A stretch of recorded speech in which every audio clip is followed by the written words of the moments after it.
तेजस्विनावधीतमस्तु मा विद्विषावहै। ॐ शान्ति शान्ति शान्तिः।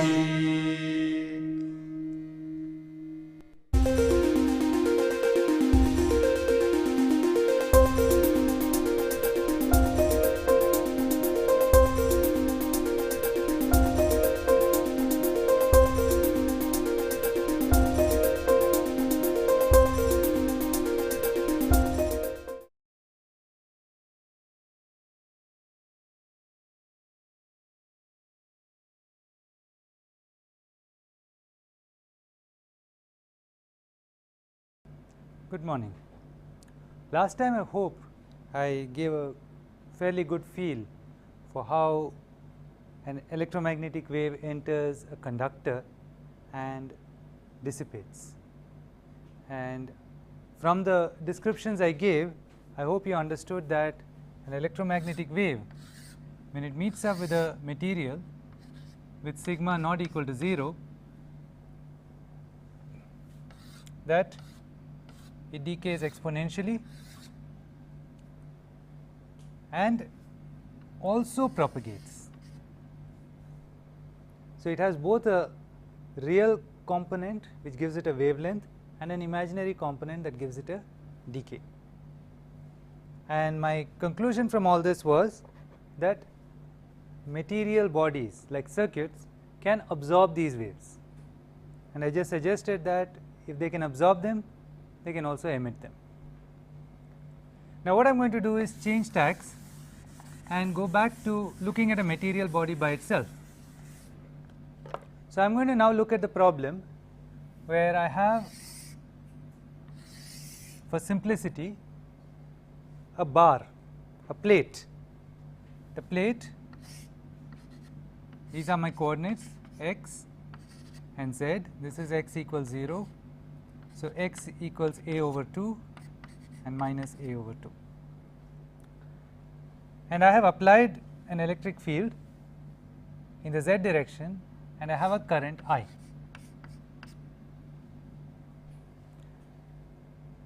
And I am assuming that this plate is long and wide, that is in the direction out of the board, so that the only thing that is present are variations along x, that is variation along y is 0, variation along z is 0.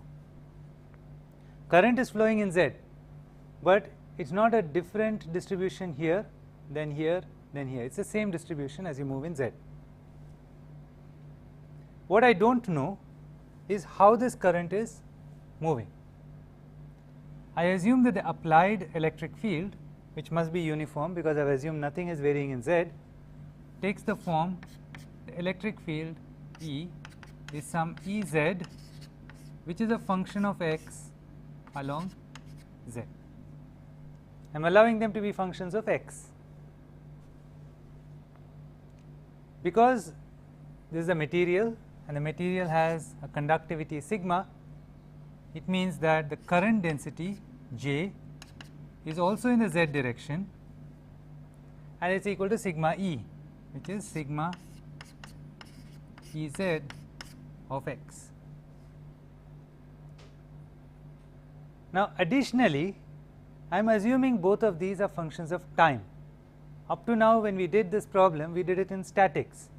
Now, let us do it in time varying systems. So, I am assuming e to the j omega t. So, it is a phasor.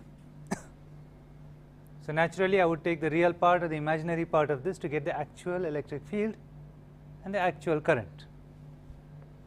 So, the statement I am making here is, assuming sigma is a real quantity, the current and the electric field are in phase. Now, what I want to do is to determine this function E z of x. That is, I want to know whether the current is flowing like this,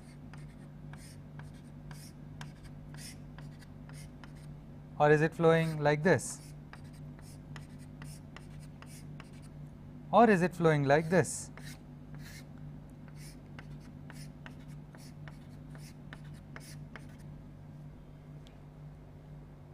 and you know the answer, of course, you know it's the last one, but I'd like to get it out of the equations.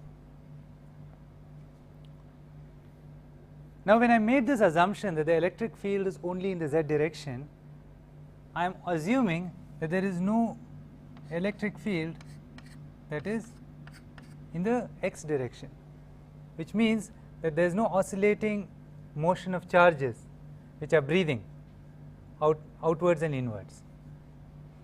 It's a good approximation, and it is true for the systems we are looking at. So, I won't go further into it, but you can relax that assumption and you will find that this is the interesting solution. Okay, so now we want to get the equation, and the equation is the same equation, but let's get it. I have two equations. One is Ampere's law. I have dropped the del D del T term, so I have gone back to looking at AC, low frequency AC systems, and the other is Faraday's law.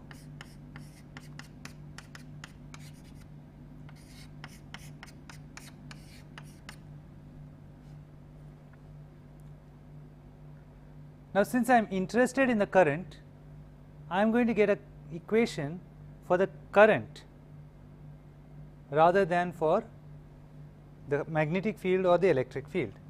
The way I do it is, of course, to understand that J is equal to sigma E. So, I am going to say this equation is really curl of J with a 1 over sigma outside is equal to minus mu del H del T. So, I have substituted for E as J over sigma. I can see that there is another equation I can use to eliminate this H. So, I will take curl of both sides. So, when I take curl of both sides, I get 1 over sigma curl of J is equal to minus mu del del T of curl of H, which is equal to minus mu del J del T.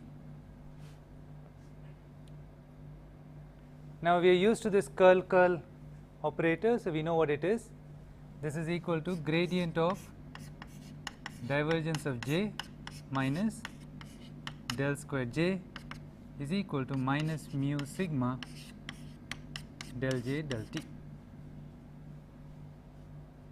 But if you look at this, J is in the z direction, but depends on x. Therefore, divergence of J must necessarily be 0. So, this comes to the fact that we are assuming there is no Ex. There are special cases where Ex is present, but we do not worry about them. So, this term goes away, and we are left with the same equation, the same skin depth equation that we got last time, namely del squared J is equal to mu sigma del J del T, which is J omega mu sigma J, because J goes as e to the j omega t.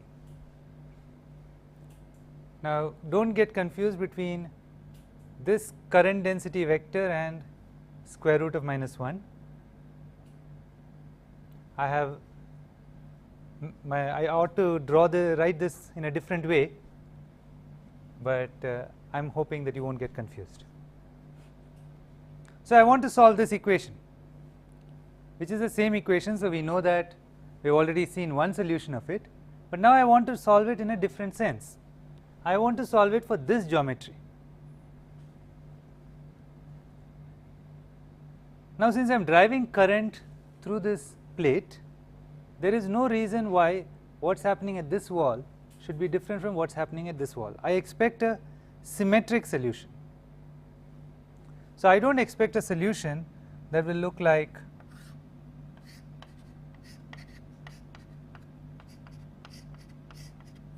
that. Kind of solution is not going to happen, because I have electric field pointing one way.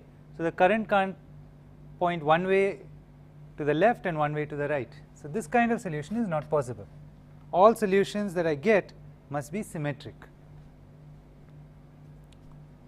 Now, if I look at this equation and substitute the fact that the only variation is in x, I get del squared jz del x squared minus j omega mu sigma jz is equal to 0. If you look at this equation, it is fairly clear that the solutions are exponentials. So, jz is equal to a e to the power of square root of j omega mu sigma x plus b e to the power of minus square root of j omega mu sigma x. Now, this is perfectly correct, but I want to take advantage of the fact that I know I have symmetric solutions. So, I can write any combination of exponentials in terms of hyperbolic equations, hyperbolic functions. So, I will write this instead as some c cosine hyperbolic square root of j omega mu sigma times x plus some d sine hyperbolic j omega mu sigma times x. We did this earlier when we were talking about bounded systems and solving Laplace's equation. Cosh is nothing but e to the j omega mu sigma x plus e to the minus j omega mu sigma x over 2. Sin h is the same thing with a minus sign. So, using these you can always construct these, and using these you can always construct these. So, it is the same whether I write it with general variables a and b or I write it with general variables c and d. The advantage of doing it this way is that sine hyperbolic is anti-symmetric.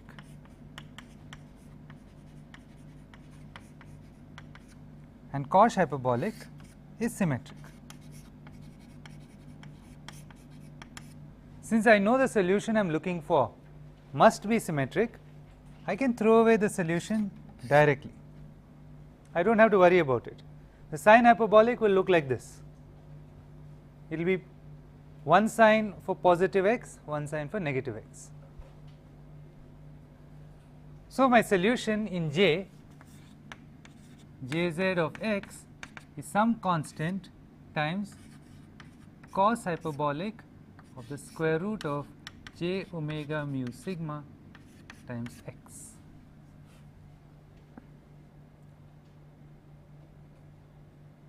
Now, if you write this out, square root of j, we have done this 2-3 times now, square root of j, j has unit amplitude, so it will be 1 plus j over root 2.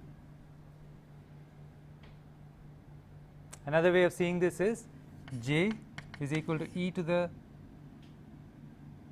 j pi over 2. So, square root of j is equal to e to the j pi over 4, and e to the j pi over 4 is nothing but 1 plus j over square root of 2, because that is equal to cos pi over 4 plus j sin pi over 4, and each of these is 1 over root 2. So, that is where this comes from. So, I can put that in there. It is equal to c cosh the 1 over root 2 I can take inside. So, that gives us our familiar skin depth 1 plus j times root pi f mu sigma times x. Now, cosh a cosh b, sorry, cosh of a plus b is equal to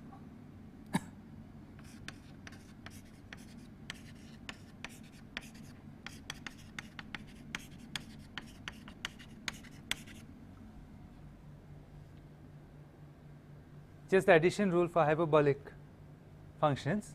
So, I will substitute that in here. So, I will get that jz of x is equal to some unknown constant c times cosh of square root of pi f mu sigma times x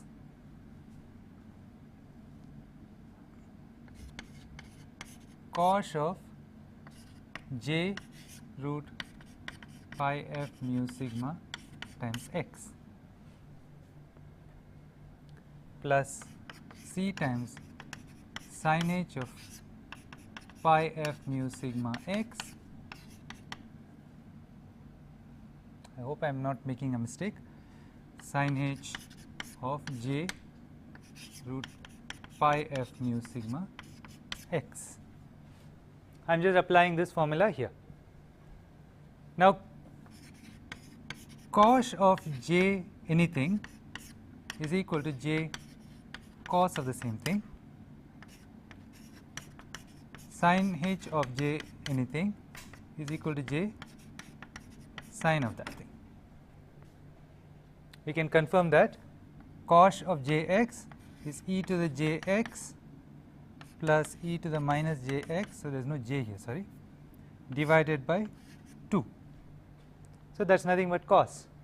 Sin h of jx is e to the jx minus e to the minus jx over 2, but to make it sin I need a 1 over 2 j. So, I multiply and divide by j. So, cosh of jx is cos x, sin h of jx is j sin x. So, substituting all that, what do I get? I get that this is equal to c cosh of root pi f mu sigma times x cos of root pi f mu sigma x times j sin h of root pi f mu sigma x times sin of root pi f mu sigma x. Okay, so where have we reached? What we are seeing here is that j is a complex phasor. Now, you want to take the imaginary part of this phasor, because you started with a phasor representation that either you have to take the real or the imaginary part, that you decide at the beginning, whether you are representing in cosines or you are representing in sines. So, you take one or the other of these when you finally obtain a real quantity. But look at these expressions. There is a piece that represents a growing or decaying amplitude, and there is a piece that represents an oscillation. So, let us assume we are taking the real part of j as our real function. If you plot this quantity, this is a over 2, this is minus a over 2. This cosh, remember that this is 1 over delta, is really a function that looks like this. It grows very rapidly, and the scale length on which it grows is delta. Cos, on the other hand, is an oscillatory function, and it results in this same function actually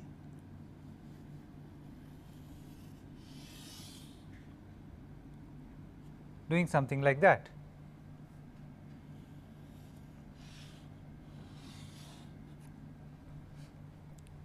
In other words, the amplitude, the envelope is given by cosh, and the actual phase is given by cos.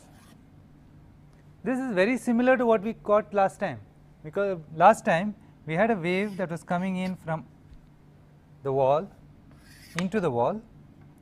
So, we started with an electric field along the z direction, magnetic field along the y direction, and there was penetration into the x direction, and the wave decayed exponentially.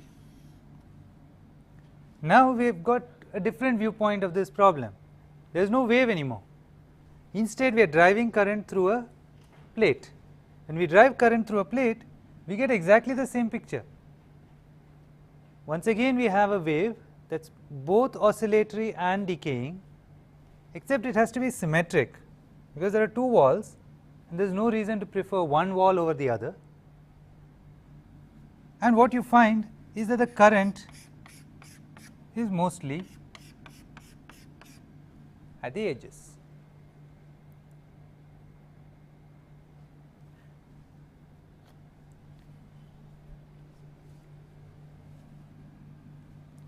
So, we have found out what J is, and since E and J are proportional to each other, we have also found out what electric field is. Now, the question that should occur to you is, how can such a electric field exist? How can it be that the electric field, instead of being uniform, because after all I am applying a uniform z direction electric field, how can the electric field be concentrated out here and not be strong elsewhere? The answer is that it is Faraday's law in action. Your electric field does not just come from the applied voltage. The electric field also comes from del F del T, sorry, del H del T. So, what can happen is, if you look in the middle, the electric field is uniform, which means if I take curl of E, it is going to be 0, because whatever electric field I get here is the same electric field on this side. Therefore, my curl is going to be 0. Since the curl is going to be 0, I must have del H del T 0. But I have an e to the j omega t, so del del T is not 0, so H itself must go to 0. So, the magnetic field is 0 on axis. Since the currents are creating this magnetic field, it is quite reasonable that the magnetic field is 0 at the center. As you go further away, the magnetic field grows. Because it grows, you start having this effect. The curl H means that if I take any loop like this, magnetic field is 0 on axis, magnetic field is not 0 at other values of z, and therefore, there is a j, that j in fact so is the E that is supported. The result is, you have a electric field, the electric field creates a current, this current creates a magnetic field, which in turn modifies the electric field.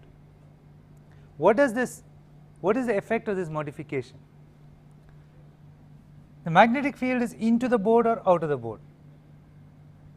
Therefore, what is happening is the magnetic field being in the y direction causes a force, a J cross B force on all the electrons in the material.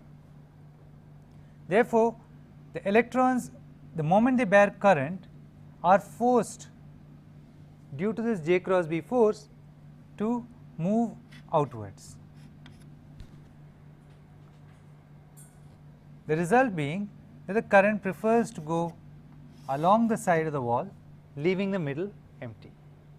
That is what we are seeing here. Because we have self-consistently solved this problem, we took curl of H into account when we derived this equation. And when we have solved this, we have automatically solved also the J cross B effect. And therefore, this result shows that the electric field created a magnetic field, that magnetic field pushed the current out, and the current chose to stay on the outside of the conductor. Let me remind you what we learnt last time. We learnt that if you take copper, there is a constant 0.066 meters divided by square root of f. This is the skin depth in copper. So, if I am talking about 50 hertz, square root of 50 is around 7. So, this is around 0.9 centimeters. So, however thick a bar I have, only the last centimeter on either side is going to carry a lot of current. The rest of it is basically going to be current free. So, this picture that I have got is exactly the same as what we did last time. There is no difference. Last time we had a wave coming in and the wave decayed as we penetrated the material. This time, instead of talking about a wave, we just look at the material itself, and what we find is that the current prefers to sit near the edge and tends to have oscillations as well. In fact, it is exactly the same solution whether you had the wave or you did not have the wave.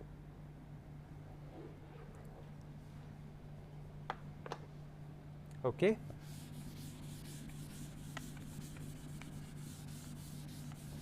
Now, you can do the same equation if you did with a round wire. If you had a round wire with a radius a, you have the same equations. This equation is still true.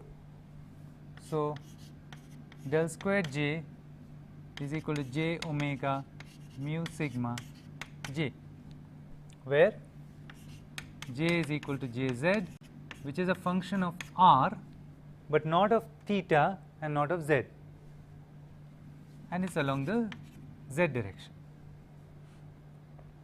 But we have to write out del squared now. For a cylindrical system, del squared, you can look up your books, is 1 over r del r of r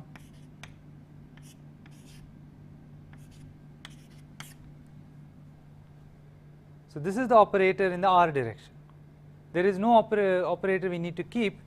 The remaining operators 1 over r squared del theta squared plus del squared del z squared of jz, these two go away, because we are assuming, just as we assumed for this plate, we are assuming that del theta is 0, del z is 0. This is theta, this is r, and out of the board is z. So, this is the only part that remains of del squared z, and it is equal to j omega mu sigma jz. It is almost the same equation. Let me write it out. 1 over r del squared del r squared of jz, sorry, there is no 1 over r there, plus 1 over r del z of jz minus j omega mu sigma jz is equal to 0. So, if you forgot about this term, it is the same equation essentially.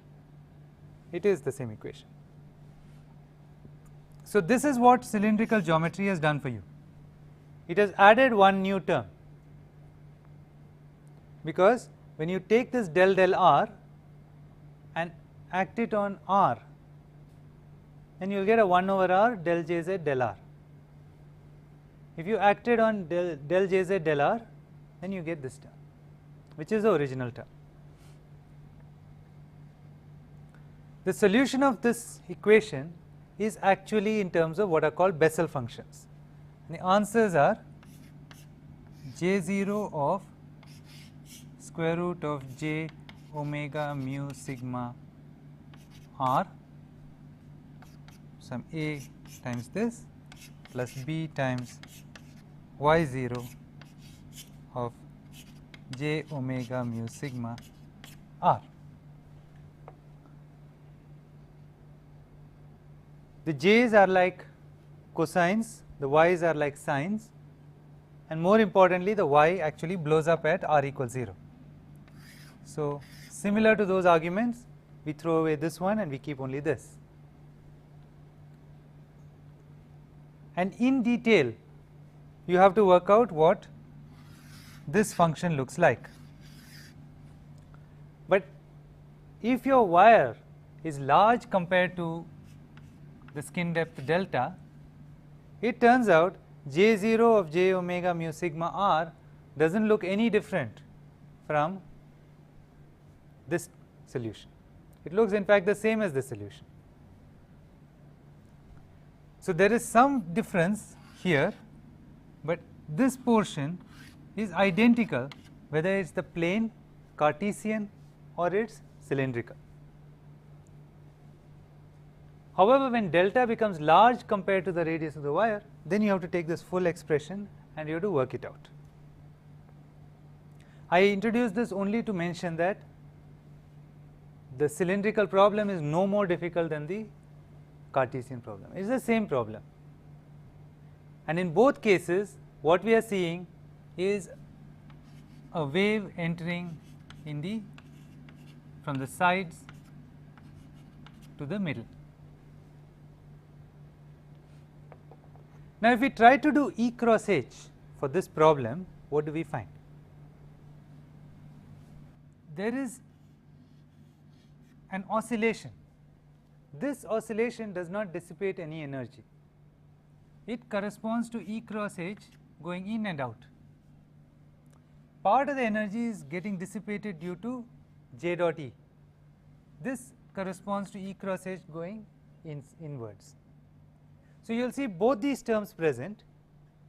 One part of the term will correspond to dissipation and one part of the term will correspond to energy going in and out. This is generally true when you do Poynting theorem. So, if you look at the Poynting theorem expression, we had an expression that looked like E cross H dot ds is equal to volume integral various things. If we put phasors in here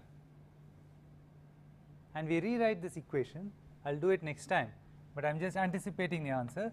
What we will have is a real part and a complex and an imaginary part. So, we end up having to use E cross H star dot ds. The real part of this E cross H star will give us the J dot E part.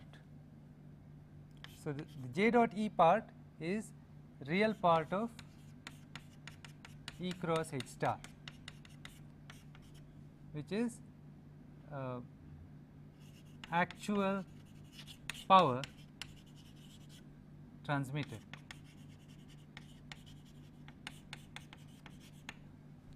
The imaginary part, on the other hand, represents oscillations.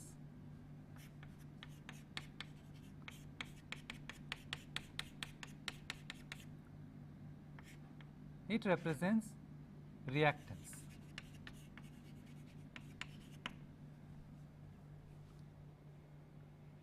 We will come back to these ideas a little later, but it is quite important, and when I derive the phasor version of Poynting theorem, it will become quite clear.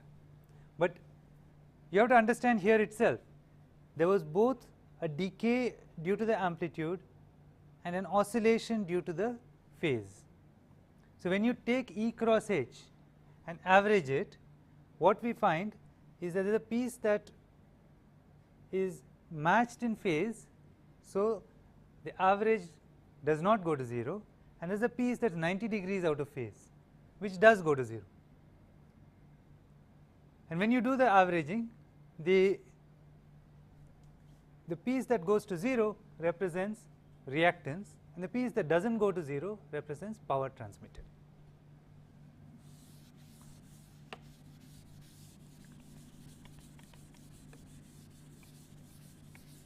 All right. So, we have come up with two concepts so far. One is, if you have plane waves and they reach a material whose conductivity is not 0, the waves get dissipated. They decay as they enter the material. Second is, when we look at such a system, we find this is the direction of E cross H. It is into the material. Now, I actually want something useful out of this structure. I want to make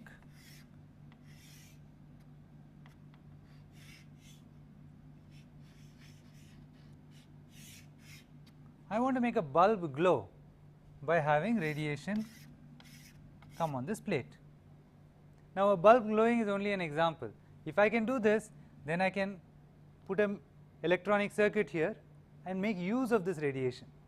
For example, on the other side, I could have a transmitter sending information, and the electronic circuit here can interpret that information. But what I really need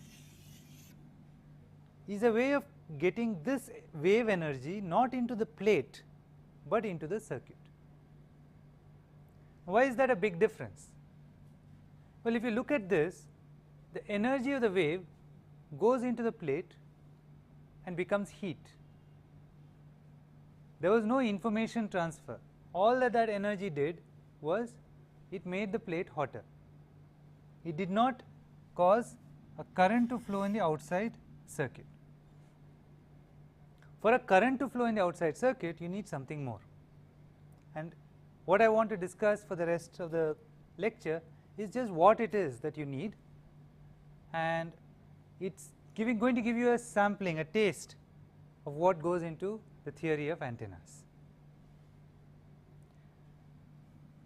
We have so far restricted ourselves to del squared E is equal to j omega mu E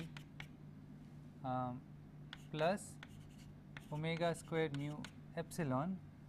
I think there's a minus, I guess, E. You can check the sign of this term. Now, we have ignored this term and we have kept only this portion, and we have done skin effect and analyzed what happens inside the plate. Now, the problem is, if I want a current to flow in the rest of the circuit, what do I need? I need that current flows up. I need that a voltage difference is developed between the top and the bottom, which then appears as current in the rest of the circuit. Now, current flowing up seems reasonable. All I need to do is to have my electric field in that direction, and then current will flow. So, if my electric field were upwards, my magnetic field was sideways, that should happen. Well, there is only one problem. If the current flows up and a potential develops, what does the rest of the circuit see as the cause of this potential? The rest of the circuit must see Coulomb's law as providing this potential. If Coulomb's law is going to provide this potential, then there must be charge build up. So, there must be positive charge here and negative charge here, which is then driving a current through the bulb or electronic circuit that I have got there. But the moment I have positive and negative charge here, I have an electric field connecting these positive charges and these negative charges. And since this is an oscillating electric field, this positive and negative charge is going to oscillate, and therefore, this electric field is also going to oscillate, which means I necessarily have a del D del T. I cannot escape it. If I want to communicate with the rest of the circuit, it is the del D del T that is going to allow me to communicate with it. What this did was it converted things to heat. It did not give me useful output. For useful output, I really have to go back to this term, and it is only this term that can make this plate look like a battery to me. Now, in a real system, you have both of these. You have conduction current and you have displacement current. So, how do we know what it takes to make an effective antenna? Well, the way to look at it is the following. If you ask how much of my energy is going into heating and how much of my energy is going into making a battery, The answer is somewhat like this. I want to deliver energy here. I have a voltage source here, and the voltage source has an internal resistance which is represented by this J dot E. And we know very well that if you have a source and an internal resistance and an external RL, that the maximum energy is transferred to RL when the internal impedance is equal to the external impedance. If either R is larger or R is smaller, you do not end up delivering power to RL. So, we require that R should be equal to RL of the same order if I am going to effectively transfer energy from my voltage source to my electronic circuit. So, I need this J dot E to be essentially representing the same amount of energy loss as this RF. This is one kind of I squared, this is I squared R, and this is the other kind of I, this is I squared RL. So, this term and this term should be equal. All right.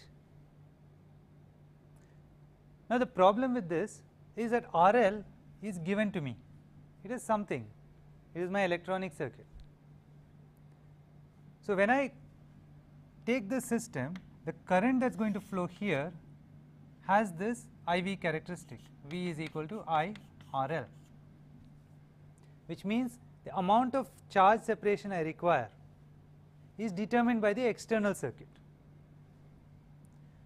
Internally, the amount of charge separation I have depends on the ratio of these two terms. So, how do I adjust this? I mean, I have two separate physical phenomena. In one case, I have a wave which is coming with its own characteristics. In the other case, I have a circuit which has its own characteristics, and yet I want the wave to talk to the circuit.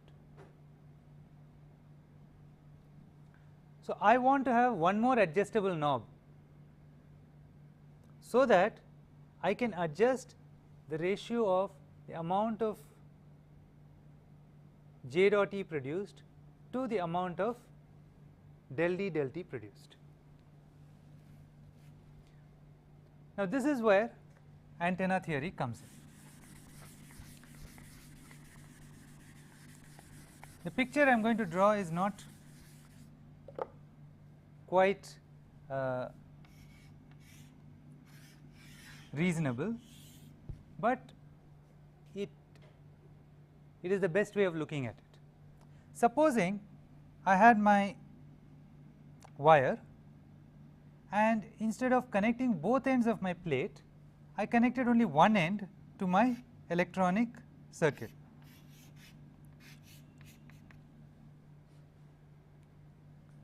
My wave comes, and when my wave comes, of course, it causes current. Now, this current better be 0 here, because it can't just leap into vacuum. It is stuck within a material. It can be anything it is here, but it should be 0 there. At the same time, my charge can be anything it likes here, but the charge, whatever it is here, is what is going to determine the voltage that I deliver.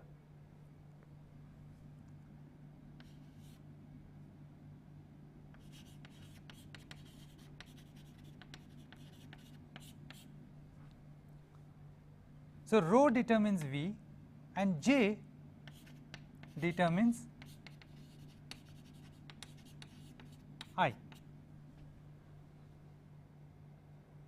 Now, supposing instead of hitting this antenna flat, supposing the wave hit it at an angle,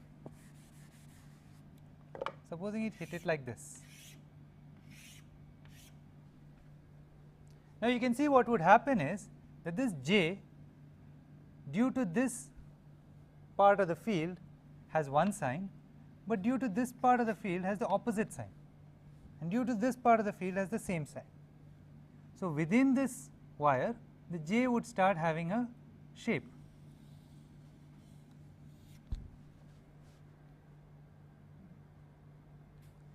And similarly rho would have the same shape, because divergence of J del Jz del Z was minus del rho del T. So, J and rho would not be constants, they would be oscillating functions of Z, provided this wave had not just propagation into the wire, but propagation along the wire also. Now, supposing this is possible, what is the shape that we would want ideally? Well, that is easy to answer, because we know that rho determines V, J determines I. So, and we know that V over I is RL.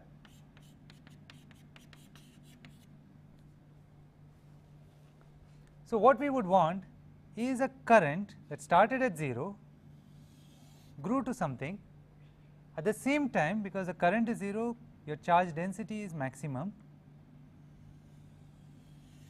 charge density is falling, and you want sufficient length so that the ratio of rho to J is whatever is required by Ohm's law. In practice, this RL is very small. What that means is that rho should essentially be 0 and J should essentially be maximum. What does that require? I have my wire, J starts at 0 and I want J to become a maximum. Rho starts at maximum, I want rho to become 0. So, this distance, if you look at this distance should correspond to pi over 2 in phase. Pi over 2 in phase means lambda by 4, because if you look at any wave, this length is lambda corresponding to 360 degrees in phase. This is the length we are talking about. J goes from 0 to maximum. So, this is lambda by 4. So, if you want to effectively couple from your wire or your plate which is receiving this electromagnetic radiation into another electronic circuit, then this wire has to have a length which is sufficient to change J from 0 to something close to maximum, the rho from something close to maximum to something close to 0, which means that this wire should be 1/4 of lambda. Now, actually there are two wires, there is a wire and the wire to ground. So, when you look at a practical antenna, you will see two wires, each of which is lambda by 4, which means that the total antenna size is lambda by 2, and this is what is called a dipole antenna. The details do not matter. What is important to understand is, if I have a plate and the wave goes straight into the plate, exactly straight into the plate with no variation along the wire, I am just depositing heat, I am not giving any information to the circuit. For me to give information to the circuit, I must permit variation along this wire. Why? Because the ratio of J and rho intrinsic to the skin effect is not the ratio of J and rho that the external circuit wants. The skin effect gives me one ratio of J and rho, and the external circuit requires another one. So, I need to have a matching, and the best way of matching, in fact the only way of matching I might say, is to take advantage of a little bit of variation in the wave along the direction of the antenna.